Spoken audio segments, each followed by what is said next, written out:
नमस्कार, स्वागत आहे तुमचं आपल्या यूट्यूब चॅनलमध्ये ज्याचं नाव आहे मराठी स्टोरीज वर्ल्ड. आणि आज आपण ऐकणार आहोत मन वेडे तुझवर जडले भाग 68. पण त्याआधी ज्यांनी अजून चॅनलला सबस्क्राईब केलेलं नाही आहे, प्लीज जाऊन चॅनलला सबस्क्राईब करा. तसंच बाजूचं बेल आयकन प्रेस करायला विसरू नका. चला तर मग सुरू करूया भाग 68. ह्यांना कसं कळलं मी विचार करत आहे ते? कालिंदी मनातच बोलली. परत मनात बोलत आहेस? श्री तिच्याकडे बघत म्हणाला आणि तिने नजर चोरली. तुला काही त्रास तर होत नाही? त्याने काळजीने विचारलं. नाही. जाऊन झोप, रात्र खूप झाली आहे, श्री म्हणाला. सकाळी श्रीला जाग आली ती कसल्याशा आवाज आली. बाहेरून खूप आवाज येत होता. नीला, गुड मॉर्निंग. श्रीने तिला बाहेर येत विश केलं. Good morning uncle. हा आवाज कसला आहे नीला?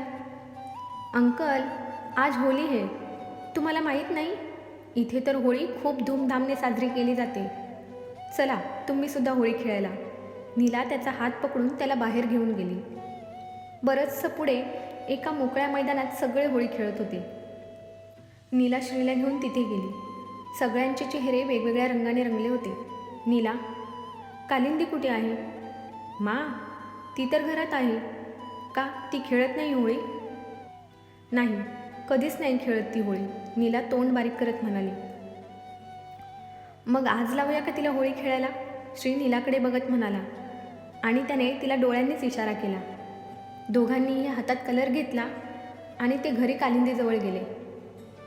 मा, बुरा न मानो होली है, नीला ओरडली आणि कालिंदीला कलर लावायला गेली. नाही नीला, सुन मेरी बात, नहीं तो मार खाएगी, कालिंदी तिच्यावर रागवत म्हणाली आणि तिच्यापासून लांब झाली. पण नीला पुढे पुढे जात होती आणि कालिंदी मागे मागे.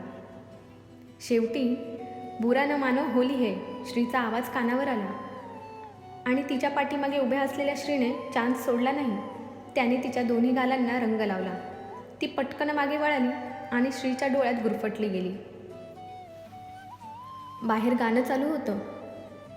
भेद हमसे ये काहे छिपाए राधे, बोल कैसे कन्हैया रिझाए राधे, बता दे राधे, बता दे राधे, शाम बस में तेरे कैसे आए राधे, क्यों मेरी बंसी रटे राधे राधे, राधे की बिना शाम लगे क्यों आधे आधे, कैसे कन्हैया को काजल बनाकर पलकों पे अपनी सजाया बता दे, सच बोल देना काहे शर्माए राधे, कैसे कन्हैया रिझाए राधे, भेद हमसे यह काहे छिपाए राधे, राधे राधे राधे राधे. श्रीसुद्धा तिच्या निळ्या डोळ्यांमध्ये हरवला होता. दोघे एकमेकांच्या नजरेत कैद झाले होते. मा, काय झालं? नाराज नको हो गं, आम्ही तर फक्त तुझ्याबरोबर होळी खेळत होतो, नीला पुढे येत म्हणाली आणि त्यांची तंद्री भंग झाली. आदितीने पटकन स्वतःला सावरलं आणि ती किचनकडे गेली. अंकल, माँ बहुत गुस्से से देख रही थी क्या? नीलाने प्रश्न केला आणि श्रीला हसू आलं. नाही, फक्त थोडी नाराज झाली, बस. श्री आजसुद्धा फोनवर बिझी होता, पण अधूनमधून अदितीकडे पाहत होता. तिच्याबरोबर बोलण्याचा प्रयत्न करत होता. ती मात्र आज त्याच्या नजरेला नजर देत नव्हती. विचारेल तेवढ्याच प्रश्नांचं उत्तर देत होती. ती काहीतरी लपवत आहे असं श्रीला राहून राहून वाटत होतं. दुसऱ्या दिवशी सकाळी श्रीने लवकरच घर सोडलं, पण जायच्या अगोदर त्याने अदितीला त्याला आज उशीर होईल, तो दुपारी जेवायला येणार नाही असं सांगितलं. कालिंदी, दरवाजा उघड. कालिंदी. अम्मा आणि बाबा दरवाजावर थापा मारत होते. मा, दरवाजा खोलो ना, नीला रडत बोलत होती. कालिंदी, काय झालं आहे तुला? आम्हाला नक्की कळू दे तरी. अगं, दुपारीसुद्धा जेवायला आली नाही, रात्र झाली आहे. कालिंदी, बाहेर ये, आमच्या जीवाला घोर नको लावू गं, अम्मा म्हणाली. श्री सकाळी गेल्यानंतर लॉन्ड्रीवाला श्रीचे कपडे घेऊन आला होता. ते ठेवायला कालिंदी श्रीच्या रूममध्ये गेली आणि त्यानंतर तिला काय झालं कुणालाच माहीत नाही. तिने स्वतःला तिच्या रूममध्ये बंद करून घेतलं होतं. आम्हा बाबांनी तिला बऱ्याच वेळा बाहेर यायला सांगितलं, पण ती काही ऐकली नाही. मला श्रीबरोबर बोलायचं आहे, ती फक्त एवढंच बोलत होती. ती ऐकत नाही म्हटल्यावर बाबांनी श्रीला बरेच कॉल केले, पण त्याचा फोन रेंजमध्ये नव्हता, त्यामुळे लागला नाही. कालिंदी बाहेर येत नाही हे बघून त्यांनी आदित्यला कॉल केला. आदित्यने सुद्धा श्रीला कॉल केले, पण सेम त्याचा phone out of coverage area होता. मा प्लीज माझ्यासाठी तरी दरवाजा उघड, नीला हुंदके देऊन रडत होती. तिचा आवाज ऐकून कालिंदीने दार उघडलं. काली, तुला काय झाले? सकाळपासून स्वतःला कोंडून का घेतला आहेस तू? जेवली नाहीस, औषधं घेतली नाहीस का बाळा? बाबा तिच्या डोक्यावरून हात फिरवत म्हणाले. तिचे डोळे आसवांनी तुडुंब भरले होते. तिने तिच्या हातात लपवलेला फोटो बाहेर काढला आणि त्यांच्यासमोर धरला. श्री, कुठे आहेस तू? आदित्यने विचारलं. श्रीने फ्री झाल्यावर आदित्यला कॉल केला होता. मी एका बिझनेस डीलसाठी बाहेर आलो होतो. आधी, सर्व ठीक आहे ना? तुझे इतके मिस कॉल बघून मला टेन्शन आलं आहे. आता कुठे आहेस तू? आदित्यने विचारलं. आधी काय झालं आहे मला नीट सांग. श्री चांगलाच टेन्शनमध्ये आला होता. श्री, आम्ही मथुरेला आलो आहोत. 10 मिनिटांमध्ये घरी पोहोचू म्हणून तुला विचारलं, तू कुठे आहेस? मला सुद्धा यायला 10-15 मिनटं लागतील. पण तुम्ही अचानक इकडे कसे? श्रीने विचारलं. असंच अदितीची आठवण आली म्हणून आलो. त्याने बाबांनी सांगितलेलं श्रीला सांगायचं टाळलं. बरं बरं, आलोच 10 मिनिटांमध्ये, श्री म्हणाला आणि कॉल कट झाला. हा फोटो तुझा आहे, तू आमची कालिंदी नाहीस, बाबा म्हणाले. कालिंदी रडत होती. बाबा आणि अम्माच्या डोळ्यात सुद्धा पाणी होतं. अम्मा पदराने डोळे पुसत होती. बाबा, ऐसे मत कहो ना, माझी काही चुकी झाली का? तुम्ही असं का म्हणत आहात? मी तुमची मुलगी नाही असं कसं म्हणू शकता तुम्ही? कालिंदी रडत बोलत होती. हेच खरं आहे. कालिंदी आमच्या मुलीचं नाव आहे, तुझं नाही. आम्ही तुझ्याबरोबर खोटं बोललो म्हणत बाबांनी तिला सगळी हकीकत सांगितली. अम्मा, बाबा, मी तुमची मुलगी नाही, मग मी कोण आहे? मला काहीच कसं आठवत नाही. इतकी वर्ष तुमची मुलगी बनून राहिले मी, नीलाची आई झाले मी, आणि आज तुम्ही मला परक करत आहात. असा काय गुन्हा झाला आहे माझ्याकडून? अम्मा, बाबा, मी तुमचं काही ऐकलं नाही का? मी काही हट्ट केला का? सांगा ना मला. कालिंदी गयावया करत होती. ती जे ऐकत आहे ते सत्य आहे की आत्तापर्यंत ती जे जीवन जगत आली ते सत्य होतं? ती असमंजसमध्ये होती. कालिंदी, सांभाळ स्वतःला बेटा. आम्ही आज पहिल्यांदा तुझ्याबरोबर खरं बोलत आहोत, अम्मा पदराने डोळे पुसत म्हणाली. मग आजच का सांगितलं हे तुम्ही मला? काय मिळवलं तुम्ही हे मला सांगून? सांगा ना, मी कोण आहे? मग आता ह्या प्रश्नांची उत्तरं कोण देणार मला? कुठे शोधू मी माझी खरी ओळख? माझं नावसुद्धा मला माहिती नाही, कालिंदी विलाप करत होती. तुझं नाव अदिती आहे, डॉक्टर अदिती श्रीरंग देसाई, श्री आतमध्ये येत म्हणाला आणि कालिंदी चमकली. त्याच्याबरोबर आदित्य आणि साक्षीसुद्धा आत गेले. कालिंदी अविश्वासाने श्रीकडे पाहत होती. हे खरं आहे कालिंदी, तू माझी बायको आहेस, आदित्यची बहीण आणि साक्षीची नणंद आहेस. कालिंदी, तू कालिंदी नाही तर माझी लहान बहीण अदिती आहेस.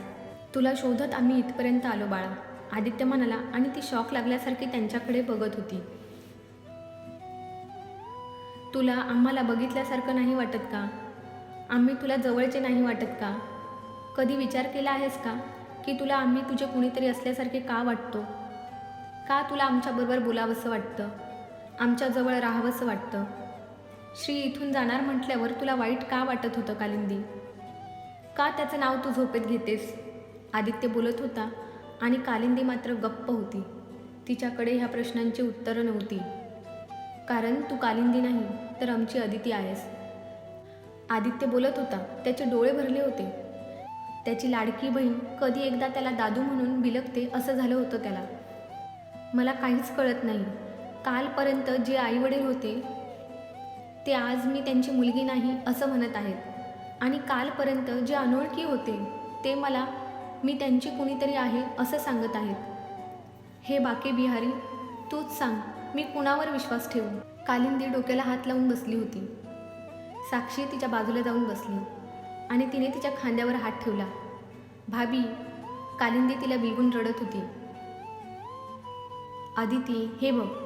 आदित्यने त्याच्या मोबाईलमधले तिचे फोटो आणि व्हिडिओ दाखवले. ते पाहून तिचे डोळे विस्परले होते. अम्माने आत जाऊन कालिंदीचा फोटो आणला. अदिती बेटा, ये देखो, ये है कालिंदी, नीला की माँ. अम्माने तिच्यासमोर फोटो पकडला. तिने फोटो हातात घेतला. नीला आणि कालिंदीमध्ये खूप साम्य होतं. हे सगळं ऐकून आणि पाहून अदिती खूप गोंधळली होती. तिला काहीच कळत नव्हतं. तिच्या डोक्यामध्ये फक्त सगळ्यांचे आवाज घुमत होते. समोर अंधारी आल्यासारखं झालं आणि ती खाली कोसळली. अदिती! श्री पटकन पुढे झाला आणि त्याने तिला सावरलं. आदू बाळा, तू ठीक तर आहेस ना? आदित्य तिच्या गालावर टॅप करत विचारत होता. श्री तिला रूममध्ये घेऊन गेला आणि त्याने डॉक्टर खुशबूला कॉल करून बोलून घेतलं. सर, आपकी वाईफ बिलकुल ठीक आहे. त्या स्ट्रेसमुळे बेशुद्ध झाल्या होत्या. कदाचित त्यांना अचानक सगळं कळाल्यामुळे झालं असेल असं. मी इंजेक्शन दिलं आहे. थोड्या वेळात त्यांना शुद्ध येईल. पण त्यांना त्रास होईल असं बोलू नका किंवा वागू नका, डॉक्टर खुशबू म्हणाल्या. Thank you doctor. एका तासाने अदितीला जाग आली. अम्मा आणि साक्षी तिच्या बाजूलाच बसून होत्या. तिला शुद्धीत आलेलं पाहून अम्मा बाहेर सगळ्यांना सांगायला गेली. अदिती, तुझे आई वडील, सासू सासरे, दीर सगळे तुझी वाट पाहत आहेत. जेव्हापासून तू जिवंत आहेस हे त्यांना समजलं आहे, तेव्हापासून तुझ्या वाटेकडे डोळे लावून बसले आहेत सगळे. आता अजून उशीर नको करू, साक्षी तिचा हात हातात घेत म्हणाले. पण अम्मा बाबा आणि नीलाचं काय? माझी नीला, ती कशी राहील माझ्याशिवाय? अदिती म्हणाली. तिला सगळं कळत होतं पण वळत नव्हतं. तिचं डोकं आणि मन ह्यांच्यामध्ये जणू युद्ध चालू होतं. तिथेच बाजूला उभं राहून सगळं ऐकत असलेली नीला पुढे आली. माँ, खरंच तू माझी आई नाही? नानाजी, क्या आपने जो कहा वो सच है? क्या मेरी माँ इस दुनिया में नहीं है? छोटासा जीव रडत प्रश्न विचारत होता. नीला बेटा, रोते नहीं, मेरे पास आओ. अम्माने तिला जवळ घेतलं. तिच्या डोक्यावरून हात फिरवला. अदिती बेटा, तू तुझ्या घरी परत जा. आमची काळजी करू नको. आमच्या स्वार्थासाठी, नीलाच्या भविष्यासाठी आम्ही तुझा विचार नाही केला. खूप स्वार्थी झालो होतो आम्ही, पण आता नाही. तू तुझ्या आयुष्यात परत जा, सुखाने राहा. आमचा आशीर्वाद नेहमी तुझ्याबरोबर आहे, बाबा बोलले. नहीं नानाजी, वो मेरी माँ है. ऐसे कैसे मुझे छोड़ के जा सकती है वो? मी तर द्वारकाधीशकडे माँसाठी सुख आणि माझे वडील मागितले होते. मग त्यांनी असं कसं केलं? माझ्याकडे एक आई होती, ती पण माझ्यापासून दूर केली. असं कसं करू शकतात द्वारकाधीश? नानाजी, आप ही कहते थे ना कि द्वारकाधीश से जो भी पूरे मन से मांगो वे उसे पूरा करते हैं, तो फिर उन्होंने मेरी बात कैसे अनसुनी कर दी? नीला रडत बोलत होती आणि तिचं बोलणं ऐकून सगळे सुन्न झाले होते. काय बोलावं कुणालाच कळत नव्हतं. नीलाच्या प्रश्नांची उत्तरं कुणाकडेच नव्हती. तिने अम्माचा हात झिडकारला आणि ती घराच्या बाहेर रडतच पळाली. नीला, नीला! आदित्यने आवाज दिला पण ती नाही थांबली. सगळे तिला आवाज देत होते, थांबायला सांगत होते, पण ती थांबली नाही. आदी, मी आलोच नीलाला घेऊन, श्री म्हणाला आणि तो नीलाच्या पाठीमागे गेला. नीला गेली ती द्वारकाधीशच्या मंदिरात. पाठीमागून श्रीसुद्धा तिथे पोहोचला. असं का केलं तुम्ही द्वारकाधीश? मी तर माझी फॅमिली मागितली होती, पण तुम्ही तर माझी माँसुद्धा माझ्यापासून दूर करत आहात. नीला मंदिराच्या पायऱ्यांवर बसून रडत होती. श्रीने तिच्या खांद्यावर हात ठेवला. श्री अंकल, तुम्ही मोठे आहात, तुम्ही माँशिवाय जगू शकता, पण मी कशी जगणार माझ्या माँशिवाय? माझ्याकडे तर माझे वडीलसुद्धा नाहीत. माझ्या आईला माझ्यापासून लांब घेऊन जाऊ नका. मला तिच्याशिवाय नाही राहायचं. कुणी काहीही बोललं तरी माझ्यासाठी तीच माझी माँ आहे. नीला रडत होती. तिच्या त्या निरागस प्रश्नांनी श्रीच्या हृदयात कालवाकालव केली होती. त्याला गलबलून आलं होतं.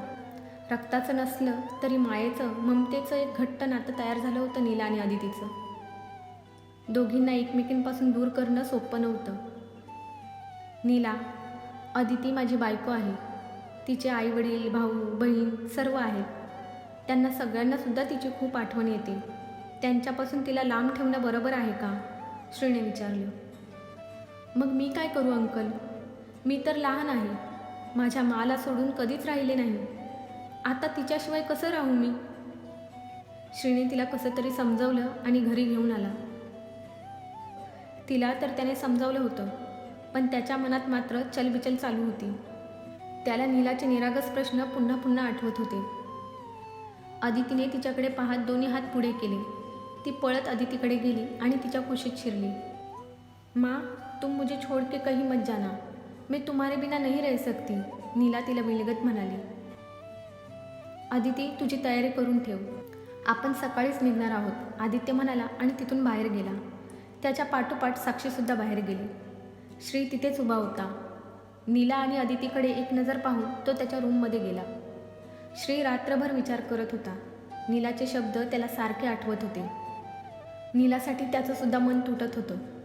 सकाळी सगळे तयार झाले होते. अदितीने सुद्धा आवरलं होतं, पण तिचे डोळे मात्र तिचं ऐकत नव्हते. तिच्या डोळ्याचं पाणी तुटत नव्हतं. तिला असं बघून सगळ्यांनाच त्रास होत होता, पण पर्यायसुद्धा नव्हता दुसरा. श्री, आदित्य, साक्षी तिघेही तयार झाले होते. ड्रायव्हरने बॅग्स गाडीत ठेवल्या. अदितीसुद्धा बाहेर आली, पण तिचा पाय निघत नव्हता. अदिती, लेट होतोय, श्री म्हणाला आणि तिची बॅग त्याने घेतली. अदिती परत मागे गेली. एकदा आम्हा बाबांचे आशीर्वाद घेतले आणि त्यांना प्रेमाने मिठी मारली. नीलाला जवळ घेतलं. मायेने तिच्या चेहऱ्यावरून हात फिरवला आणि मन घट्ट करून ती निघाली. पण डोळे मात्र निरंतर वाहत होते. आम्हा आणि बाबा त्यांच्या कालिंदीला जाताना पाहू शकत नव्हते. ते आतमध्ये निघून गेले. मा मा म्हणत नीला रडत होती. त्यांनी तिलासुद्धा आत नेलं. त्यांना आत जाताना पाहून अदितीच्या मात्र अश्रूंचा बांध फुटला. ती रडतच खाली बसली.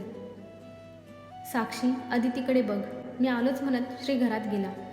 बऱ्याच वेळाने श्री बाहेर आला. त्याच्यासोबत आम्हा बाबा आणि नीला होते. चला निघायचं, नीलाचा हात पकडत श्री म्हणाला आणि तिने सुद्धा हसत त्याच्या हाताला विळखा घातला. आदित्य मात्र अचंबित होऊन बघत होता. श्री, भावनेच्या भरात निर्णय घेऊ नको, नीट विचार कर, मगच काय ते ठरव. मी नीट विचार केला आहे आधी. आपण फक्त आपली अदिती बरोबर घेऊन जात नाही आधी, तर नीलाच्या आईला सुद्धा आपल्याबरोबर घेऊन जात आहोत. मला नीला आणि अदितीला वेगळं नाही करायचं. माझ्या अदितीच्या डोळ्यात मी पाणी नाही पाहू शकत. आणि तसंही तू विसरत आहेस. त्या दिवशी ते साधू काय म्हणाले ते लक्षात आहे का तुझ्या? कोणीतरी द्वारकाधीशच्या दरबारामध्ये पुकार लावली आहे. ती पुकार ह्या नीलाची होती आदित्य. तिच्यापासून तिची आई कशीही राहू शकतो आपण. आणि द्वारकाधीश सगळ्यांचं ऐकतात, म्हणून तर त्यांनी तिचा बाबा म्हणून मला पाठवलं आहे. हो ना नीला? श्री गुडघ्यावर बसत म्हणाला आणि नीलाने तिचे हात त्याच्या गळ्यामध्ये गुंफले. आम्हा बाबा, पेपर्स रेडी झाले की आम्ही येऊ. मग नीला ऑफिशियली माझी आणि अदितीची मुलगी असेल. तुम्ही तिची काळजी करू नका, श्री म्हणाला.